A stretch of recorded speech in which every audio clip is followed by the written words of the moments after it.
Hello, this is RICKY, the Android guy. Hello guys, today I'm bringing you a video on why the Galaxy S4 will beat out the competition. Now, this is very simple. I'm just going to go over 5 reasons for each phone manufacturer and why the Galaxy S4 will beat it. Because there's a lot of questions when the S4 came out, like, oh, there was a lot of hate on like the plastic and things like that, and like all these different things, and I'm like, this is still going to be the best-selling phone of 2013. So why is that? Let's find out. Alright, so first off we're going to go with HTC. So HTC is the top Android competitor for the Galaxy S4. So why will the S4 be better than the HTC and sell better? 1. The camera. Unfortunately, the camera quality on the S4 compared to the HTC is just a world of difference. HTC's ultra megapixel would have been great last year when all that it had to compete with was 8 megapixel cameras. Now that we're getting to 13 though, it's really backdated. And I'll tell you one thing, as a photographer, megapixels do matter more so now than they did before, because that's really, oh, megapixels don't matter. That's not exactly true anymore. You're really getting to the point where if screens that are 5 inches are 1080p, as soon as you pinch to zoom, you're going to need more megapixels. That's just it. And beyond 4. And here's the thing, also their ultra megapixel is not going to be as good because their image processor isn't as good, and that's what's going to reduce noise, and we've seen it hasn't been doing that. So camera is a big thing, and at the end of the day, when a person goes to the store and sees 4 versus 13, that's it. Sorry guys, there's just no way around that. People are going to buy the S4 just for the camera. Body materials. Now the body materials were a real big thing when the S4 was out. So they're like, oh, it's so plasticky, and oh, it's plastic, and people like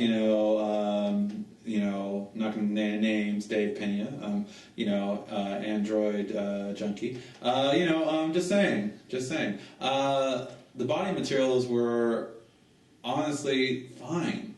The metal around the kind of metal finish around the sides of the S4 make it look and feel a lot better. I felt the S4 and it just feels a lot more prestigious, honestly, compared to the HTC One. Now, the HTC One, yeah, it has a nice aluminum and all that, but I've never been a big fan of aluminum, so I'm a little bit biased on that. But you have to understand, this is going to cause what we've been seeing it cause HTC. They can't mass produce it now because it's a higher end material.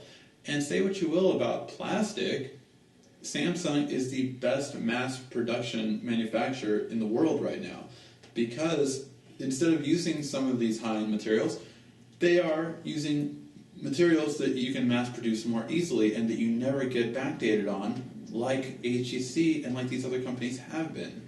So, I mean, I'd rather sell more than, of the few customers that are going to be upset about the materials, especially when, let's face it, 90% of people put a case on their phone. So if you're not going to feel these high-end materials anyway, who cares? Plain and simple. Non-removable storage and battery. This is a big downfall for HTC. People want removable batteries so you can swap out your battery, especially for people that travel, and people still want a micro SD card, no matter what. I can't tell you how many times I've gone to stores and they tell me, oh my god, why are these manufacturers getting rid of these micro SD cards? It makes no sense. And it's really prevalent. And I know some of you guys are like, oh, are you kidding me? And I've heard all these comments, I've seen them all on the YouTube channel, and honestly, I'm telling you, it matters. To the majority of people, it still matters. So micro SD is just really nice to remove it. Updates. HTC has never been great for the past year at doing updates to their phones. The fact that they're releasing Android 4.1.2 is really not that good. It means that they're already behind on updates, where Samsung has already said that as soon as the Android 5.0 comes out, they're going to update their phones, like the S4, the S3, and all these kind of things. Now, obviously, we still need to depend on the carrier in some aspects, but the fact that Samsung's already ready for the new OS, and they have the latest operating system at launch, really shows that they're serious about updates, unlike HTC. And then finally, the last thing why HTC will not beat the S4 release date. HTC is now going to release probably at the same time as the S4, or even later than the S4 in some areas.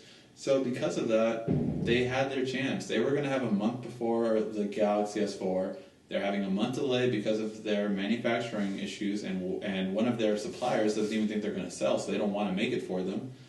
And yeah, they're having too many issues. So their release date's pushed back, and that was all the advantage they had over the S4, and now they're not going to have it.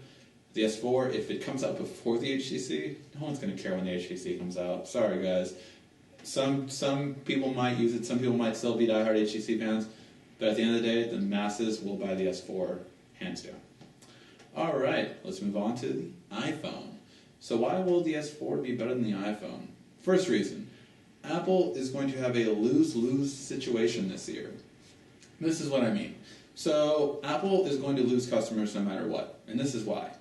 You either are going to have a entirely redesigned OS that will finally, make the OS not so stale, and you're going to lose the easy-to-use users. iOS, if it gets more complex and if we have things like widgets or something just to make it look nicer and something to make it different and people to actually get excited about, then you lose all the simple users and easy-to-use users.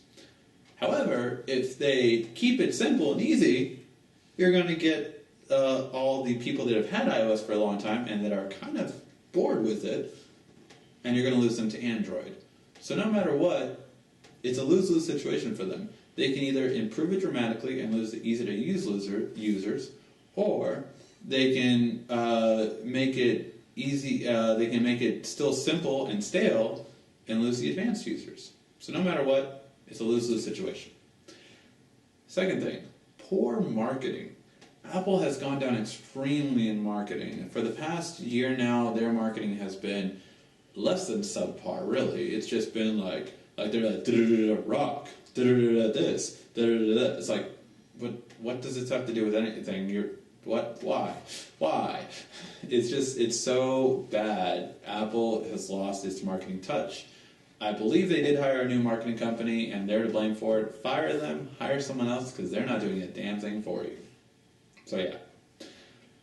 Still no bigger screen. I don't care what comes out. First of all, they're not going to make a cheaper version. I don't know why people keep thinking that. If Apple makes a cheaper version, they're going to lose another huge thing, which is the fifth reason I'll go over later. But Apple's not going to make a cheap version, and their regular version will not be a big screen. It's still going to be most likely a 4-inch screen. At the very most, they'll go to 4.3, but I don't even think they'll do that. Because then it's like, they're going to be like, oh, well, you can't really use it one-handed that easily anymore, but, it's okay.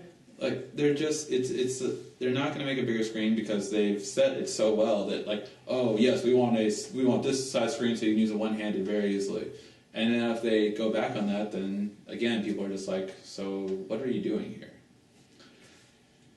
Fourth thing, no wow factor. Apple is, from what we've seen on rumors and everything on iOS 7, and from people that were working with the main designer of it, they're saying that, it's really getting to the point where it's very flat in terms of everything is looking like streamlined, but nothing to wow about, nothing like oh my god, like their Siri was, or just like any of the features in the past were.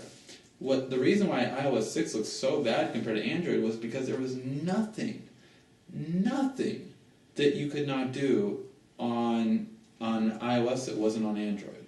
There's nothing. And that's really sad, and that's why iOS is really stale now, because even the features like Passbook that were like their biggest feature, you already had an app called Lemon on Android that could do that same stuff, so it wasn't anything big.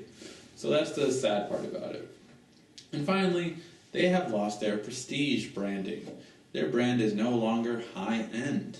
They're no longer the top price brand, and they're no longer the just high-end quality, the best of the best. Now it really has gone to Samsung. Because if you want a higher-end device, now I know you're going to say, oh, what a high-end device, do you call plastic or what? I know you guys are, what are you guys going to say? It's still a higher-end brand now. And even if Samsung isn't, Samsung's brand doesn't depend on them being high-end, so they don't care. Apple's brand, to make it, does require a prestige. That's what Steve Jobs did, and that's why it worked. That's the only reason why Apple worked, was because they were so high-end. If they lose their high-end, they become like Sony. which is trying to make high-end products, but people aren't going to pay extra for it because now it's just a regular brand. So once you lose your high-end, you lose your company's branding. And that's what Apple has done with their lower-priced and free phones, their prepaid phones, and their iPad mini. They've lost the high-end market, and that's only going to keep on hurting them. All right. This next one I put in just to kind of throw Windows in there. Nokia. So this is going to go a little bit quicker because those were obviously the two main competitors. Now these are the other competitors. Nokia. Still no apps. I'm sorry. Windows 8 users, you still don't have a lot of apps. You finally get Pandora. Good for you. You still don't have Instagram and other apps and things like that. You know, it's just, you're so far behind on apps, and until you really get a strong foothold on apps and get developers to actually make apps on the same time and have to wait 6 months to years after, it's not going to be good. It's just not going to go good. You finally got some game loft games. You're starting to pick up, but you have no good free ones, really. And that's another big problem. No real customization. There's really no real customization on Windows. You have live tiles, but so what? I mean, it's supposed to be personalized to you and everything like that. It's really not that much different than just moving apps around in like iOS. And yes, you're interactive, but they're still not as good as widgets. And I don't care what. The easy thing I always say to a person that thinks that widgets are better, that thinks widgets aren't as good. On your email widget compared to your email live tile, your live tile shows you how many you have and one email. On your email widget, it shows you all of your emails, the first 2 lines of it, who they're from, and you can reply to any one of them. So, yeah, widgets are better than live tiles. And you can't really do anything to customize it. The third thing, poor multitasking to close apps. To close apps, so to multitask on Windows, you hold down the back button, and then it brings up all your apps. The thing is, you can't just swipe them away and close it. You actually have to repeat back every simultaneously just to close all the apps, and it's just really poorly done. You need to be able to do multitasking and closing apps a lot better than that, Windows. Poor ecosystem. Sorry, Windows, but you're just not cool. That's the basic reason why your ecosystem isn't taking off. You haven't appealed to the younger generation at all. And that's the reason why Google and Apple do appeal to the younger generation. So people like the iCloud, and they like Google for all of its cool ecosystem. I mean, Gmail, Google Calendar, all of them are the best of the best, and they really do things better than Windows does. I mean, your Hotmail and your Outlook.com and all that stuff just isn't anything special. And if you make those products special, and then also do a better job, then you'll do better. So yeah. Last thing, no good marketing. Windows is another one that just has horrible marketing. The dancing, the click, I mean, it just, and especially in Nokia phones, there just wasn't any good marketing. There's nothing memorable about your marketing. You see it and you basically forget it right after. Nothing really special about it. So marketing is key. LG. Well, so here's the quick things of why LG won't work. For one, copying doesn't always work. LG has copied the Note 2 exactly to the T, basically. I mean, it's blatant. I hope Samsung honestly sues them, because that is ridiculous. Okay, you can say, and I know what you guys can say, oh, well, didn't Samsung copy Apple? Okay, theirs at least looks different. Like, you can easily point out which one is LG, or which one is iOS and which one is Android. You can easily point that out. You can still point out differences. LG Optimus G Pro looks identical to the Note 2, and it's just bad. So I hope they get sued. It just doesn't work, and they're just not as good, really. A phablet without a stylus. They made a phablet, a 5.5-inch screen phone, and it doesn't have a stylus.